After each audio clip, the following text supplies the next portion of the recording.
Parpol Koalisi Indonesia Maju atau KIMPLUS resmi mendeklarasikan dukungan untuk Ridwan Kamil dan Suswono sebagai calon gubernur dan wakil gubernur Jakarta di Pilkada 2024. Deklarasi yang dilaksanakan pada Senin sore ini ditandatangani 12 sekjen parpol pendukung.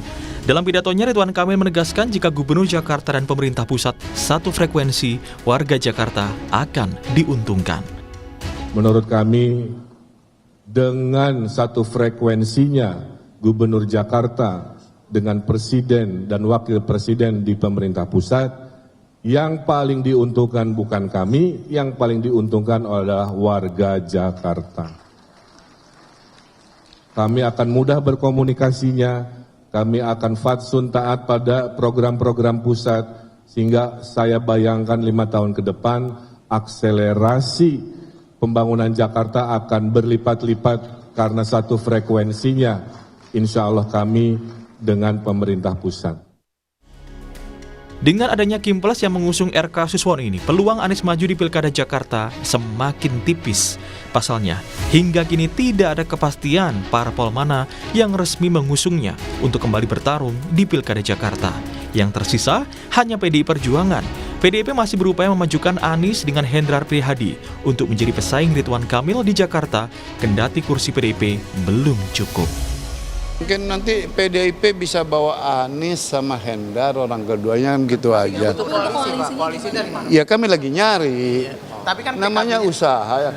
Berupaya sedemikian rupa masih dengan partai-partai lain sebisa mungkin sebelum tanggal 27 kami cari peluang. Kalau peluangnya dapat, kami akan bawa Anies sebagai orang pertama dan Hendi sebagai orang kedua. Direktur Eksekutif Indikator Politik Indonesia mengungkapkan, Anies Baswedan seharusnya sudah mengantisipasi dengan menyiapkan rencana maju sebagai calon independen. Tetapi hingga hampir penutupan masa pendaftaran, Anies juga tidak ada kepastian maju di Pilgub Jakarta. Anies sebaiknya atau seharusnya itu mempersiapkan dari awal skenario terburuk. Jika misalnya partai-partai tidak jadi mencalonkan dirinya. Nah, masalahnya Anies tidak memiliki skenario atau plan B.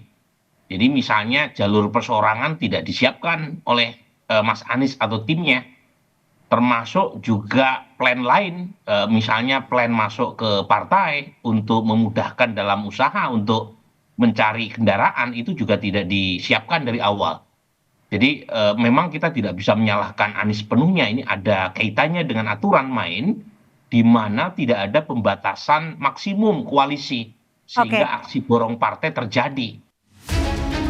Dukungan koalisi KIMPLUS untuk RK Suswono cukup besar dan menguasai parlemen dengan total 91 kursi. Syarat untuk mengusung parpol 22 kursi, sementara PDIP hanya 15 kursi di DPRD Jakarta.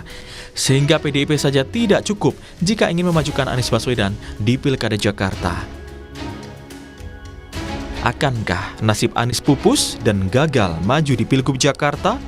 Tim Liputan Kompas TV.